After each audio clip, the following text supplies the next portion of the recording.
Hello दोस्तों and welcome आज के हमारे इस वीडियो में।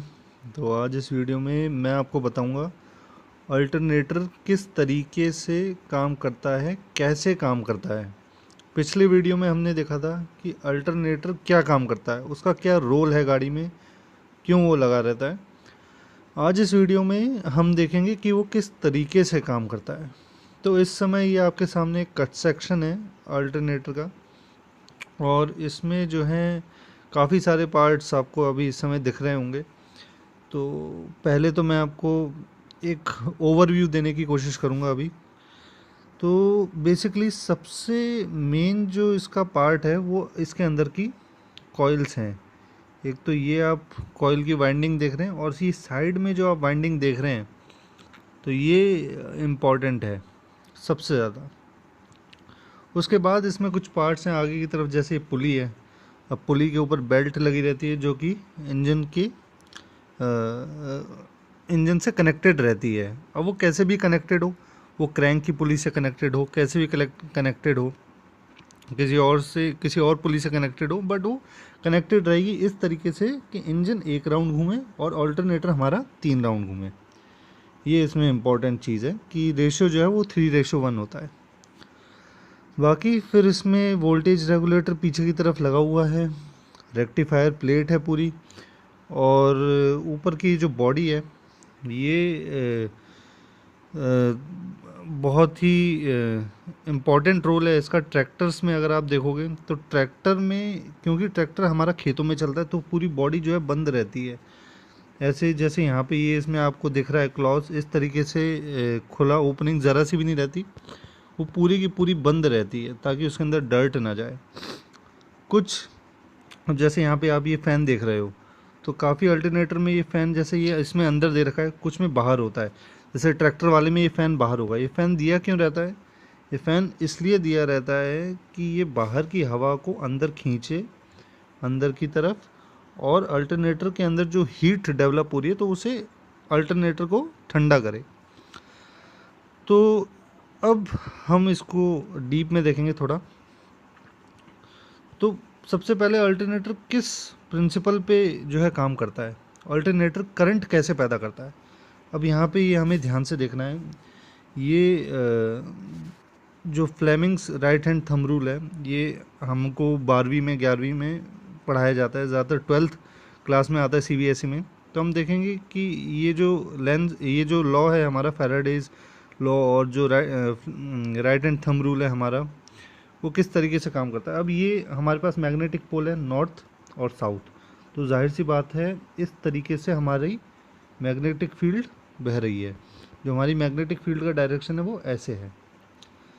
अब प्रिंसिपल क्या है कि जब भी किसी मैग्नेटिक फील्ड के अंदर कोई कॉइल, जैसे ये इस समय ABCD कॉइल है, कोई कॉइल अगर रोटेट करेगी, जैसे रोटेट कर रही है, तो अगर मैग्नेटिक फील्ड में कोई कॉइल रोटेट कर रही है, तो जाहिर सी बात है जब ये रोटेट करेगी, जब ये पलटेगी, तो इसके अंदर जो है मैग्नेटिक फील्ड का मतलब जो फ्लक्स है, जो मैग्नेटिक फील्ड है इसके अंदर, वो चेंज होगी। तो जब भी कोई कॉइल, कोई तार की बनी हुई ऐसी कॉइल रोटेट करेगी मैग्नेटिक फील्ड में, तो उसके अंदर वोल्टेज डेवलप हो जाएगा। इन दोनों पॉइंट्स पे वोल्टेज डेवलप हो जाएगा। तो ये इसका प्रिंसिपल है, मतलब ये लागू होता है हर अल्टरनेटर भले ही ना हो। आप जो है ऐसे ही एक मैग्नेटिक फील्ड रख लें और 2 मैग्नेट रख लें नॉर्थ से साउथ, इस तरीके से मैग्नेटिक फील्ड जा रही है, और उसमें बीच में यदि आप कॉइल लगाओगे, कोई ऐसे तार का गोला बना के उसको रोटेशन दोगे किसी भी डायरेक्शन में, तो उसके अंदर वोल्टेज डेवलप हो जाएगा उसके एंड पे। इन दोनों एंड्स पे वोल्टेज डेवलप होगा, और जब भी वोल्टेज डेवलप होगा, कोई पॉइंट है ए और बी, जब भी यहाँ पे प्लस चार्ज है, यहाँ पे नेगेटिव है, तो कोई पोटेंशियल डिफरेंस है तो करंट बहेगा, जैसे ट्यूबलाइट में होता है। तो उसी तरीके से ये एक लॉ है कि जब भी मैग्नेटिक फील्ड में कोई कॉइल हम रोटेट करेंगे, तो वो उसके अंदर वोल्टेज डेवलप होगा। जब वोल्टेज डेवलप होगा तो करंट भी बहेगा। अब करंट के बहने की दिशा क्या है राइट हैंड थंब रूल के हिसाब से, कि अगर इस डायरेक्शन में जो है हमारी मैग्नेटिक फील्ड है, राइट हैंड थंब रूल हमें लेना है। तो अगर इस प्लेन में हमारा इस डायरेक्शन में हमारी मैग्नेटिक फील्ड बह रही है और फोर्स जो है ऊपर की तरफ लग रहा है, अभी इसको जब हम घुमाएंगे इस कॉइल को, ABCD वाली कॉइल को, तो ये तो ऊपर की तरफ जाएगा, तो यानी ये 90 डिग्री इससे कट गया। तो ऊपर की तरफ अगर फोर्स लग रहा है तो ठीक फोर्स लगने और मैग्नेटिक फील्ड के इस डायरेक्शन के हिसाब से, राइट हैंड थंब रूल के हिसाब से, करंट इस डायरेक्शन में बहेगा जिसमें अभी AB में बह रहा है, इस डायरेक्शन में बहेगा राइट हैंड थंब रूल के हिसाब से। और इस वाली लाइन में C से D तक बहेगा, इस वाली लाइन में A से B तक बहेगा। लेकिन B से C में करंट नहीं बहेगा क्योंकि ये जो है BC मैग्नेटिक फील्ड के साथ जो है अलाइन है, यानी इसका जो डायरेक्शन है B से C का, वो मैग्नेटिक फील्ड के डायरेक्शन और जो B से C का डायरेक्शन है वो सेम है। तो ये 90 डिग्री पे होना चाहिए। सबसे पहला तो रूल ये कि 90 डिग्री पे होगा तब करंट बहेगा। तो इसमें कोई करंट नहीं बहेगा क्योंकि ये 90 डिग्री पे नहीं है, दोनों के बीच का एंगल जो है 0 है। तो यहाँ पे करंट भी 0 बहेगा BC में, AB में और CD में करंट बहेगा। तो ये चीज़ हमें यहाँ पे क्लियर हो जाती है। लेकिन जब ये पलट के इस तरफ आ जाएगा, AB इस तरफ आ जाएगा, जैसे हमारी इस पिक्चर में है कि AB जो है अब इस तरफ आ गया है, अब AB में करंट इस डायरेक्शन में बहेगा क्योंकि भाई राइट हैंड थंब रूल के हिसाब से क्या है कि जब अभी जैसे मैं आपको दिखा रहा हूँ, ये मैग्नेटिक फील्ड नॉर्थ से साउथ है और फोर्स अब हमारा नीचे लग रहा है, नीचे की डायरेक्शन में लग रहा है 90 डिग्री में नीचे की तरफ।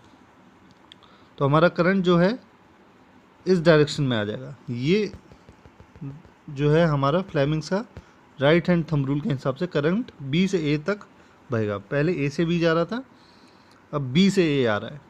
तो करंट का डायरेक्शन क्या हो गया, उल्टा हो गया। यहाँ पे आप देखोगे करंट जो है ऐसे बह रहा है और इस तरफ देखोगे तो करंट इस डायरेक्शन में बह रहा है। तो इसका मतलब क्या है, करंट का डायरेक्शन चेंज हो रहा है। तो करंट का डायरेक्शन चेंज हो रहा है तो भैया करंट ये जो प्रोड्यूस हो रहा है इसका मतलब वो कैसा हो रहा है, वो करंट हमारा जो है AC प्रोड्यूस हो रहा है, वो डायरेक्शन चेंज कर रहा है। एक पार्ट तक तो वो ऐसे चला और दूसरे पार्ट में वो नेगेटिव हो गया, उसने डायरेक्शन चेंज कर दी। तो ये करंट हमारा AC प्रोड्यूस हो रहा है। तो ये सिद्धांत है, इस पे हमारा जो है ऑल्टरनेटर काम करता है। अब हम देखेंगे कि ऑल्टरनेटर के अंदर जो है किस तरीके से वर्किंग होती है। तो सबसे पहले क्या होगा कि ये हमारा जो है ऑल्टरनेटर के अंदर ये वाला जो पार्ट है ये रोटर होता है। सबसे पहले आ जाती है बात रोटर पे। अब रोटर का ये वाला जो पार्ट है ये मैग्नेट होता है। मैग्नेट कैसे बनेगा जी, रोटर के अंदर ये जो आप वाइंडिंग देख रहे हो ये तो कॉइल है, सिंपल इस तरीके से कॉइल है जो लगी हुई है और उसमें बहुत सारे टर्न्स हैं। किस हिसाब का अल्टरनेटर बिजली प्रोड्यूस करे उस हिसाब से इसमें नंबर ऑफ टर्न्स दिए जाते हैं। अब इसके अंदर करंट कहाँ से बहेगा, इसके अंदर करंट हमारे इन स्लिप रिंग से। इस कॉइल का एक सिरा इससे जुड़ा हुआ है और दूसरा सिरा इस वाली स्लिप रिंग से जुड़ा हुआ है। तो अब होगा क्या, इन दोनों स्लिप रिंग से जो पार्ट हमारा जुड़ा हुआ है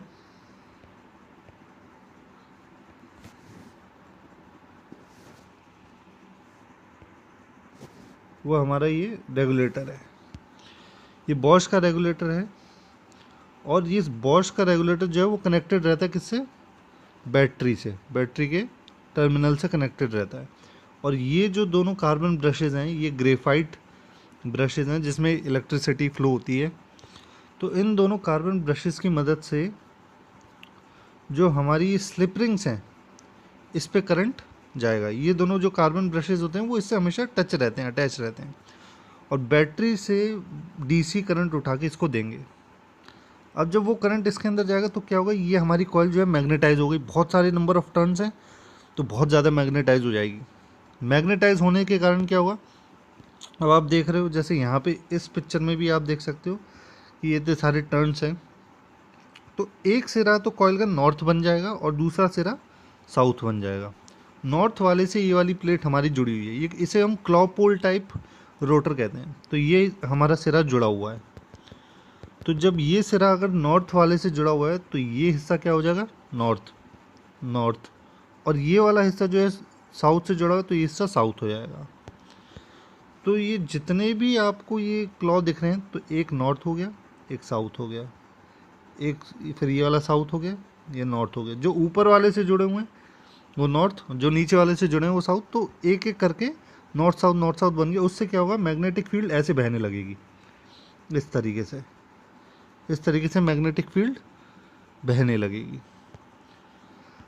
इससे क्या होगा कि जो अंदर की वाइंडिंग होती है, मैं आपको वाइंडिंग अभी दिखाता हूँ। वाइंडिंग जो है कुछ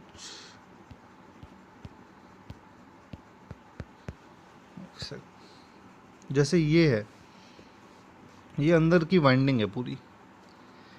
इस कॉइल में जो है केवल आपको ये 3 सिरे दिख रहे हैं, इसका मतलब इस एक बंडल में 3 कॉइल हैं, 3, जो कि 120 डिग्री के गैप पे मैन्युफैक्चर की गई है। तो 120 डिग्री के गैप पे मैन्युफैक्चर की गई है, मतलब कैसे, तो वो मैं आपको थोड़ा इस डायग्राम से बताऊंगा। जैसे ये हमारा 120 डिग्री का हमारा ये इस तरीके से गैप हो गया। तो एक 120 डिग्री में तो एक तरीके की वाइंडिंग है, यहाँ पे अलग 120 डिग्री, और यहाँ पे ये अलग 120 डिग्री पे। 120 डिग्री का गैप हो गया 1, 2 और 3 में। तो इस तरीके से ये हमारी वाइंडिंग की जाती है कि तीनों में 120 डिग्री का गैप हो। अब वो 120 डिग्री का गैप हो अब क्या होगा कि ये हमारा रोटर है, ये इस तरीके से नॉर्थ साउथ ही है। तो ये मैग्नेटिक फील्ड जो हमारी बह रही है। जब ये मैग्नेटिक फील्ड इसके अंदर बहती है, अभी तो ये बाहर निकला हुआ है, लेकिन एक्चुअल में ये ठीक इसके अंदर होता है, बीच में होता है।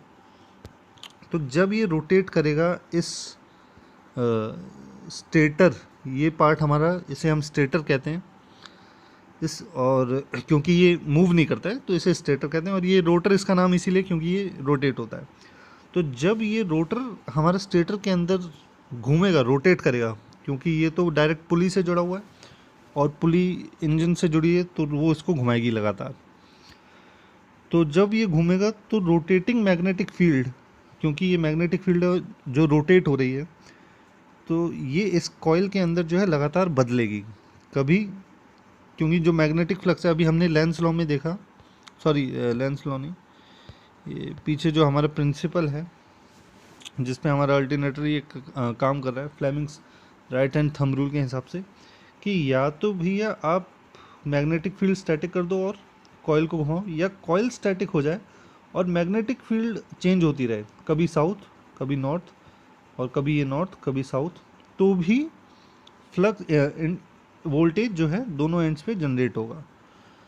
तो बात एक ही है, चाहे आप इसको घुमा लो या चाहे आप पोल्स को चेंज कर दो, magnetic field magnetic flux change कर दो, तो ईएमएफ इंड्यूस होगा। तो जब ये हमारा रोटर इसमें रोटेट करेगा और रोटेटिंग मैग्नेटिक फील्ड इसमें घूमेगी, तो कभी नॉर्थ पोल आएगा कभी साउथ पोल आएगा। एक पर्टिकुलर कॉइल के आगे कभी नॉर्थ आ रहा है कभी साउथ आ रहा है, जिसकी वजह से इसमें एक ईएमएफ इंड्यूस हो जाएगा।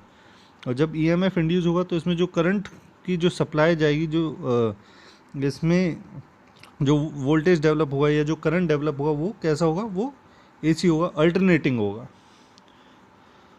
तो अल्टरनेटिंग हमारा करंट इसमें जनरेट हो गया। अब तीनों पॉइंट पे 120 डिग्री के गैप पे हमारा एसी डेवलप हो गया। ये एसी कहाँ जाएगी, ये रेक्टिफायर प्लेट में जाएगी। रेक्टिफायर प्लेट कुछ इस तरीके से दिखती है। इसमें 6 डायोड होते हैं टोटल, जेनर डायोड होते हैं। ये डायोड जो है उल्टा काम नहीं करता, एक ही डायरेक्शन में काम करेगा। जैसे ये एक पर्टिकुलर डायोड है तो इसमें करंट ऐसे ही फ्लो होगा, ऐसे फ्लो नहीं होगा। तो ये डायोड की पहचान होती है मल्टीमीटर से चेक करने के लिए। एक पॉइंट यहाँ लगाओ, एक पॉइंट यहाँ लगाओ नीचे की तरफ, तो एक तरफ तो बीप की आवाज़ आपको आएगी, लेकिन जब आप उल्टा लगाएंगे उसी पॉइंट्स को, तो आपको बीप की आवाज़ नहीं आएगी। तो ये डायोड को चेक करने का तरीका है। 3 अर्थ के होते हैं और 3 पॉजिटिव होते हैं। तो यहाँ पे आपको अच्छा व्यू मिल जाएगा डायोड्स का। तो ये रेक्टिफायर प्लेट है। रेक्टिफायर प्लेट का काम क्या होता है, जो एसी आ रहा है बन के, अब ये 120 डिग्री के गैप पे, जैसे ए, फिर उसके बाद 120, ये 120 डिग्री के गैप पे बी, और फिर बी से 120 डिग्री के गैप पे सी, ये जो एसी आ रही है इसको डीसी में कन्वर्ट कर देना। नीचे की सारी वेव्स को रेक्टिफाई करके डीसी में कन्वर्ट कर देना, ऊपर उठा देना। इससे क्या होगा, हमें एक कंटिन्यूअस करंट का फ्लो मिलेगा जो कि डीसी होगी, और गाड़ी हमेशा डीसी पे चलती है, एसी पे नहीं। तो ये अल्टरनेटर की अंदर जो रेक्टिफायर प्लेट होती है उसका काम होता है। तो इस तरीके से हमारा अल्टरनेटर काम करता है। लास्ट में मैं आपको ये बताना चाहूँगा कि इसमें बेयरिंग्स भी होती हैं बॉडी के अंदर, जिस पे हमारे जो रोटर है वो फिक्स होके फ्रीली घूमता है ताकि अच्छा मोशन मिले। इसमें ज़्यादातर ख़राब होने वाली चीज़ है कटआउट और जो वोल्टेज रेगुलेटर है, क्योंकि जो अल्टरनेटर है वो इंजन की स्पीड के साथ घूमता है। तो इंजन की स्पीड के साथ जब वो घूमता है तो जितनी तेज़ हमारा रोटर घूमेगा उतनी ज़्यादा एसी प्रोड्यूस होगी। अगर बहुत ज़्यादा एसी प्रोड्यूस हुई तो क्या होगा, क्योंकि अल्टरनेटर जो चार्जिंग निकाल रहा है वो कहीं ना कहीं बैटरी में जा रही है, बैटरी चार्ज हो, और बाकी इलेक्ट्रिक अप्लायंसेस जो गाड़ी में लगे हैं वो काम करें। लेकिन मेन इसका जो काम है वो बैटरी को भी चार्ज करना है।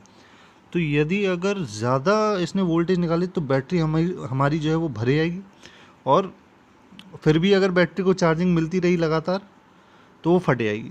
तो जब बैटरी चार्ज हो जाती है तो जो हमारा वोल्टेज रेगुलेटर है वो अल्टरनेटर के रोटर को जो सप्लाई देता है उसको वो कम कर देता है, ताकि अब अल्टरनेटर की चार्जिंग एकदम मिनिमम निकले। तो जब भी आप स्टार्ट गाड़ी की बैटरी वोल्टेज अगर चेक करोगे तो आपको ज़्यादातर वो 12.5, क्योंकि बैटरी के मिनिमम वोल्टेज इतने ही होते हैं स्टैटिक कंडीशन में, तो 12.5 से 14.5 के बीच में मिलेंगे। ज़्यादातर आपको 13.5 मिलेंगे अगर अच्छी कंडीशन में है तो इतने ही वोल्टेज देता है इसको कि जो है बैटरी हमारी ओवरचार्ज ना हो, ताकि वो फटे ना। और जब अल्टरनेटर और जब वोल्टेज रेगुलेटर के कार्बन ब्रश घिस जाते हैं, इसको वो करंट ही नहीं दे पाता है, तो अल्टरनेटर हमारा जो है काम ही नहीं करेगा, क्योंकि ये मैग्नेट ही नहीं बना। अब जब ये मैग्नेट ही नहीं बनेगा तो किस तरीके से हमारी जो वाइंडिंग है, क्योंकि ये जब यहाँ पे ये मैग्नेट ही नहीं बनेगा तो वाइंडिंग में से आउटपुट कहाँ से निकलेगा। जब आउटपुट ही नहीं निकलेगा तो उसकी वजह से क्या होगा कि हमारी बैटरी चार्ज ही नहीं होगी। तो दोनों ही बातें हैं, तो बिल्कुल सही कंडीशन में होनी चाहिए सारी चीज़ें। तो इस तरीके से हमारा जो अल्टरनेटर है वो काम करता है। कोई डाउट हो तो आप मुझसे कमेंट्स के थ्रू ज़रूर पूछें। Thank you.